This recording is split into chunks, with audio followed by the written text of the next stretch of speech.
আৰৰ খবৰৰ সাপ্তাহিক ৰাশিফল অনুষ্ঠানলৈ আপোনাক স্বাগতম। অনুষ্ঠানটো কেনেকুৱা পালে মন্তব্য জনাবচোন।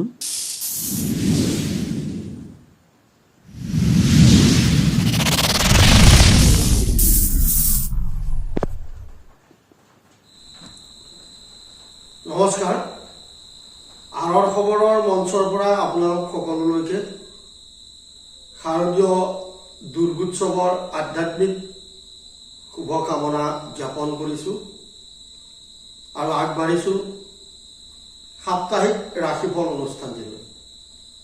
আৰৰ খবৰৰ সাপ্তাহিক ৰাশিফল অনুষ্ঠানটিৰ সোমাই যোৱাৰ আগতে আজি আহিন মাহৰ 16 তাৰিখ 3 অক্টোবৰ দুৰ্গা পূজাৰ মহা অষ্টমী পূজা। এই সপ্তাহটো আৰৰ খবৰৰ ফালৰ পৰা চলি থাকিব অহা 22 আহিন 9 অক্টোবৰ ৰবিবাৰলৈ, আৰু এই কেইদিনৰ ৰাশিফল আপোনালোকক আমি জনাম। পোনপ্ৰথমে আহিছোঁ আমি মেষ ৰাশিলৈ। প্ৰথম ৰাশি মেষ ৰাশি। মেষ ৰাশিৰ এই সপ্তাহটো বহুত ভাল বুলি ক'ব পৰা নাযায়। মেষ ৰাশিত ৰাহু আছে, ৰাহু সপ্তমত কেতু, দশমত শনি। গতিকে সামগ্ৰিকভাৱে বৰ্তমান মেষ ৰাশিৰ পৰিৱেশ বহুত ভাল হৈ থকা নায়েই। অকল এই সপ্তাহটো বুলি নহয়, আজি কিছুদিন ধৰি মেষ ৰাশিৰ কিছু অসুবিধা হৈ আছে। শাৰীৰিক দিশত সাধাৰণ অশান্তি হ'ব পাৰে। মানসিক ক্ষেত্ৰত দৃঢ়তা অৱশ্যে থাকিব, কিন্তু সপ্তাহটোৰ শেষৰ ফাললৈ শেষৰ দুদিনত অলপ চিন্তা অশান্তি হ'ব পাৰে। প্ৰথম দুদিন কিন্তু মানসিক দৃঢ়তা ঠিকেই থাকিব। পৰিয়ালৰ সৈতে সদ্ভাৱ থাকিব। পৰিয়ালৰ সামগ্ৰিক দিশত শুভকাৰক। সাহিত্যিক, শিল্পী, খেলুৱৈসকলৰ মনৰ কিছু খেলি মেলি আৰু নিজৰ কাম কাজত কিছু খেলি মেলি হোৱাৰ যোগ আছে। সামগ্ৰিকভাৱে মেষ ৰাশিৰ লোকে এই উৎসৱকালীন সময়ছোৱাত কিছু চিন্তাত কটাব লাগিব পাৰে। দ্বিতীয়টো ৰাশি বৃষ ৰাশিলৈ আহিছোঁ। বৃষ ৰাশিৰ মংগল গ্ৰহ আছে, গোটেই সপ্তাহটো থাকিবই। বৃষ ৰাশিৰ এই সপ্তাহটো কিছু মধ্যমীয়া ধৰণৰ হ'ব। শাৰীৰিক দিশত যিসকলৰ চৰ্মৰোগ, মধুমেহ বা উচ্চ ৰক্তচাপ আদি ৰোগ আছে, সেইসকলক অলপ সাৱধানে চলিব লাগিব। ৰক্ত আৰু চৰ্ম সম্পৰ্কীয় ৰোগে কিছু আমনি দিব পাৰে। কোনো সাধাৰণভাৱে চকুৰ ক্ষেত্ৰতো অলপ কষ্ট পাব পৰা যোগ আছে। বিশেষভাৱে বাওঁ চকুত কিছু অশান্তি হ'ব পৰা যোগ এটা দেখিবলৈ পোৱা যায়। বিদ্যাৰ্থীসকলৰ সপ্তাহটো ভালেই যাব, আনন্দ উৎসাহ থাকিব। খেলুৱৈ, শিল্পী, সাহিত্যিক, বুদ্ধিজীৱী এই সপ্তাহটোত অতি আনন্দৰে পাৰ হ'ব। সুনাম লাভৰো যোগ দেখা যায়। ব্যৱসায়ীসকলৰ ব্যৱসায়ৰ উন্নতিত প্ৰথম দিনটো শুভ যদিও মাজৰ দুটা দিনত কিছু ব্যৱসায়ত অশান্তি হ'ব পাৰে বা ব্যৱসায়ত কম লাভৱান হ'ব পাৰে। শেষৰ দুটা দিন কিছু উন্নতিমূলক হ'ব। পৰিয়ালৰ ক্ষেত্ৰত বিশেষ কোনো অশান্তি দেখিবলৈ পোৱা নাযায়। পৰিয়াল পাৰিবাৰিক ক্ষেত্ৰত ঠিকেই চলিব। সপ্তাহটোত খৰচৰ মাত্ৰা কিছু বৃদ্ধি পাব পাৰে আৰু অত্যাধিক খৰচে মনৰ অশান্তি দিব পাৰে। পৰৱৰ্তী ৰাশি চক্ৰৰ তৃতীয়টো ৰাশি মিথুন ৰাশিলৈ আহিছোঁ আমি। মিথুন ৰাশিৰ সপ্তাহটো যথেষ্ট শুভকাৰক দেখিবলৈ পোৱা যায়। মিথুন ৰাশিৰ পৰা কেন্দ্ৰস্থানত বৃহস্পতি, ৰবি, বুধ আৰু শুক্ৰ চাৰিটাকৈ শুভ গ্ৰহৰ অৱস্থান হেতুকে এই ৰাশিৰ মানুহৰ যথেষ্ট সপ্তাহটোত উন্নতিমূলক হ'ব, উৎসাহ আনন্দ থাকিব, শাৰীৰিক মানসিক সকলো ক্ষেত্ৰতে মিথুন ৰাশিৰ মানুহৰ উন্নতিকাৰক দেখিবলৈ পোৱা যায়। অৱশ্যে যিসকলৰ ৰক্ত আৰু চৰ্মৰোগ থাকে তেখেতসকলৰ অলপ শেষৰ ফালে ধন টকা পইচা অলপ খৰচ কৰিব লগা হ'ব পাৰে। সপ্তাহটোৰ প্ৰথম দুটা দিন অতি আনন্দমূলক হ'ব, যথেষ্ট শান্তি থাকিব, ব্যৱসায় বাণিজ্য আৰ্থিক দিশত খুব সুন্দৰভাৱে চলিব পাৰিব। পৰিয়ালত কোনো ধৰণৰ অশান্তি দেখিবলৈ পোৱা নাযায়। বিদ্যাৰ্থীসকলৰো ভাল। যিসকলৰ ৰাজনীতি লগত জড়িত ব্যক্তি তেখেতসকলৰ কিছু ব্যস্ততা বৃদ্ধি আৰু কষ্টই শাৰীৰিক কষ্টই কিছু আমনি কৰিব পাৰে। এতিয়া আহিছোঁ আমি ৰাশি চক্ৰৰ চতুৰ্থটো ৰাশি কৰ্কট ৰাশিলৈ। কৰ্কট ৰাশিৰ সপ্তাহটো অতি শুভকাৰক নহয় যদিও বৃহস্পতি গ্ৰহই যথেষ্ট সহায় কৰিব। শাৰীৰিক দিশত কিছু অশান্তি বা পাৰিবাৰিক দিশত কিছু অশান্তি হ'ব পাৰে, কিন্তু সপ্তাহটোত মান সন্মান বৃদ্ধিৰ যুগ আছে। বিদ্যাৰ্থীসকলৰ উৎসাহ আনন্দ ঠিকে থাকিব। অধ্যয়নৰ ক্ষেত্ৰত কিন্তু কিছু স্থবিৰতা দেখিবলৈ পোৱা যাব। পৰিয়ালত উৎসৱমুখৰ পৰিৱেশ হলেও কিন্তু মানসিক অশান্তিৰ কিছু যুগ দেখিবলৈ পোৱা যায়। ব্যৱসায় বাণিজ্যৰ ক্ষেত্ৰত ৰাহুৰ বাবে কিছু বাধা বিঘিনিৰ সৃষ্টি হ'ব পাৰে। কৰ্মচাৰী ব্যৱসায়ীৰ মানসিক অশান্তিৰ যুগ কিছু দেখিবলৈ পোৱা গৈছে। ৰাজনীতিত জড়িত ব্যক্তিৰ কষ্ট আৰু অশান্তি অলপ হ'ব পৰাৰ ফল আছে, কিন্তু আধ্যাত্মিকতাৰ ফালৰ পৰা সপ্তাহটো সুন্দৰভাৱে অতিক্ৰম কৰিব পাৰিব। এতিয়া আহিছোঁ আমি পৰৱৰ্তী ৰাশি চক্ৰৰ পঞ্চম ৰাশি সিংহ ৰাশিলৈ। সিংহ ৰাশিৰ এই সপ্তাহটো শাৰীৰিক দিশত বিশেষ কোনো অশান্তি নাই, কিন্তু মানসিক কিছু অশান্তি হ'ব পৰাৰ ফল আছে। পৰিয়াল কেন্দ্ৰিক কোনো অশান্তিয়ে মনৰ অশান্তি বৃদ্ধি কৰিব পাৰে। শিক্ষাৰ্থীৰ ক্ষেত্ৰত সম্পূৰ্ণ শুভকাৰক। সপ্তাহটোৰ শেষৰ ফালে দেহত সামান্য আঘাতে অশান্তি দিব পৰাৰো যুগ দেখিবলৈ পোৱা গৈছে। ব্যৱসায় বাণিজ্যত উন্নতিকাৰক হ'ব, কৰ্মক্ষেত্ৰত উন্নতি থাকিব। সপ্তাহটোৰ শেষৰ দিনটোত কিছু সতৰ্কতাৰে চলা উচিত হ'ব। পৰৱৰ্তী ৰাশি কন্যা ৰাশিলৈ আমি আহিছোঁ। ৰাশি চক্ৰৰ 6 নম্বৰ ৰাশি কন্যা ৰাশিত এই সপ্তাহটোত ৰবি, বুধ, শুক্ৰ তিনিটা শুভ গ্ৰহ থাকিব। সপ্তমত থাকিব বৃহস্পতি। গতিকে কন্যা ৰাশিৰ বাবে এই সপ্তাহটো অতি শুভকাৰক হ'ব। আজিৰে পৰা আৰম্ভ হোৱা সপ্তাহটোত কন্যা ৰাশিৰ কোনো ক্ষতিকাৰক যুগ দেখিবলৈ পোৱা নাযায়। ধন টকা পইচাৰ খৰচ বৃদ্ধি হলেও অতি আনন্দপূৰ্ণভাৱে এই সপ্তাহটো পাৰ হ'ব। শাৰীৰিক দিশত মূৰৰ বিষ, মানসিক চাপ অলপ বৃদ্ধি হ'ব পাৰে।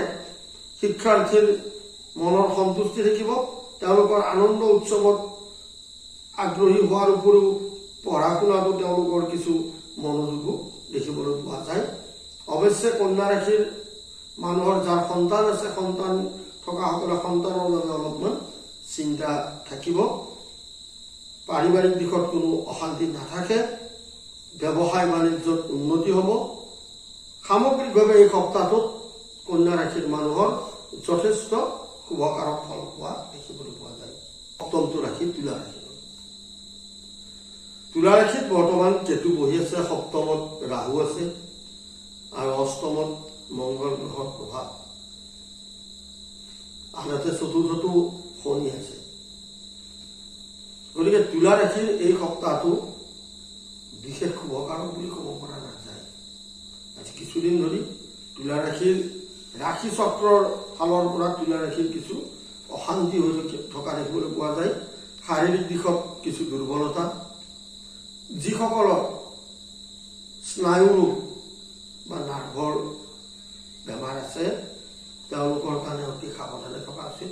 পেটৰ বেমাৰ, স্নায়বিক দুৰ্বলতা আদি বৃদ্ধি হোৱাৰ উপৰিও ৰাহুৰ কাৰণে মূৰৰ বিষ আদিও হ'ব পৰা বা অত্যাধিক মানসিক চাপত থাকিব লগা হ'ব পাৰে। তুলা ৰাশিৰ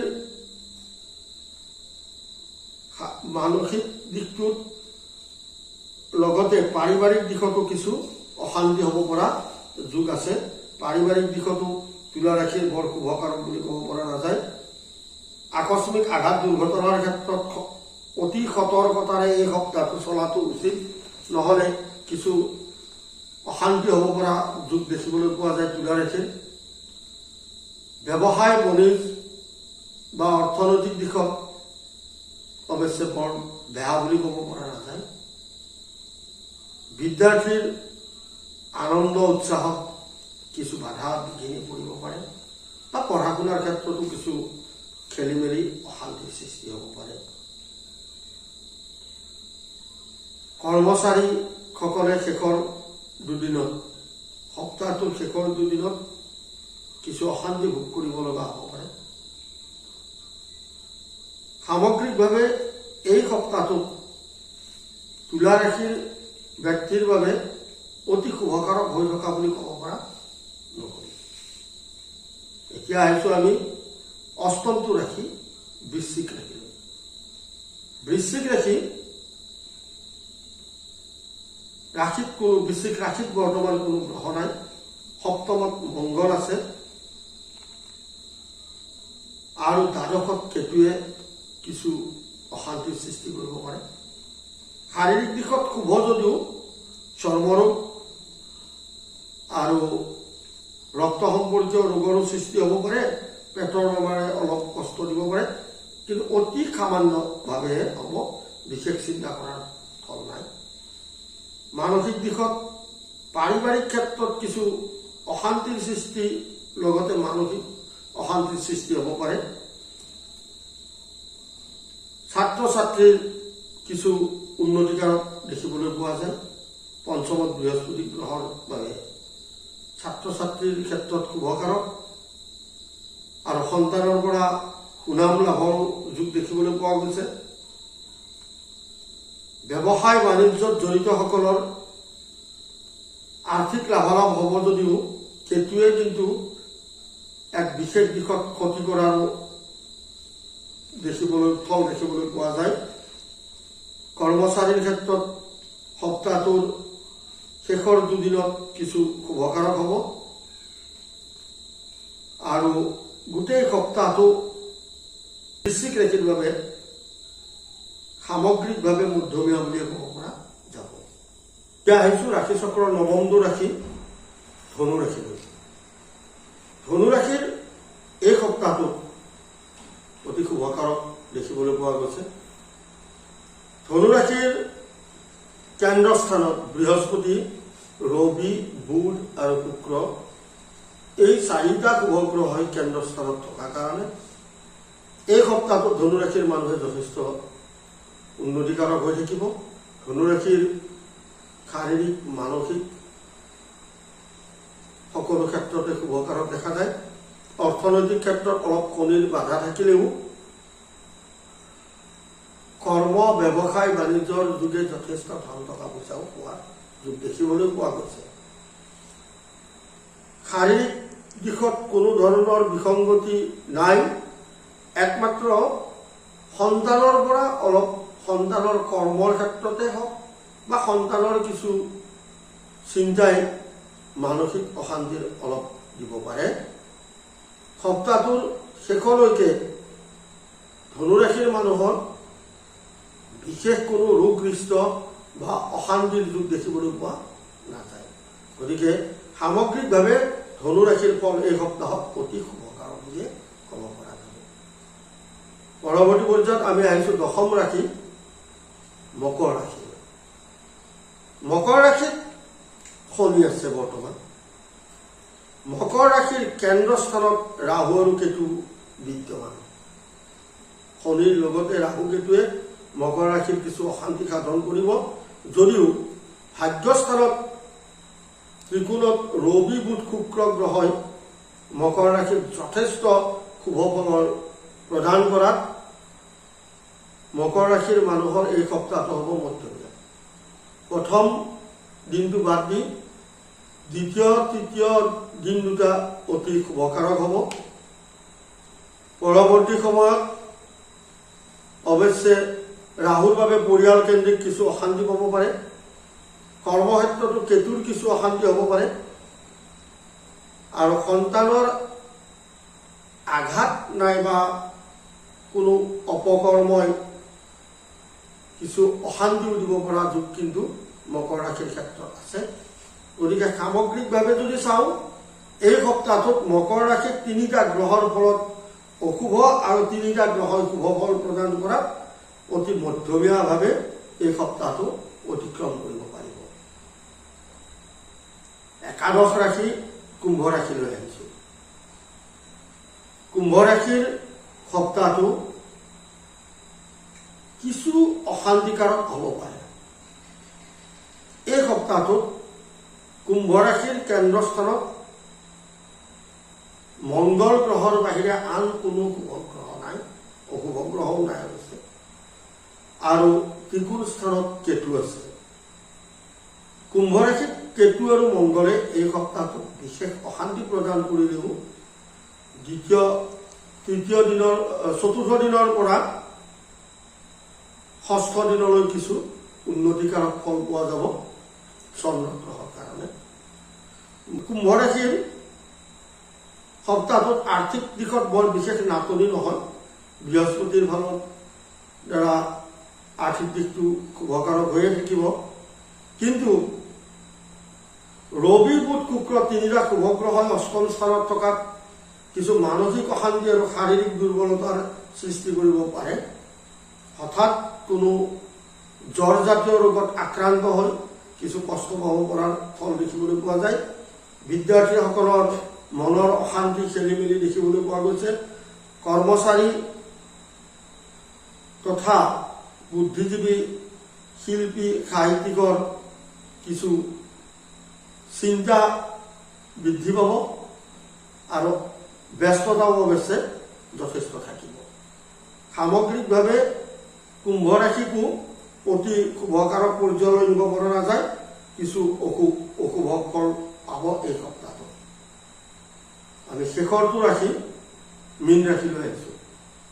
মীন ৰাশিৰ এই সপ্তাহটো অতি শুভকাৰক।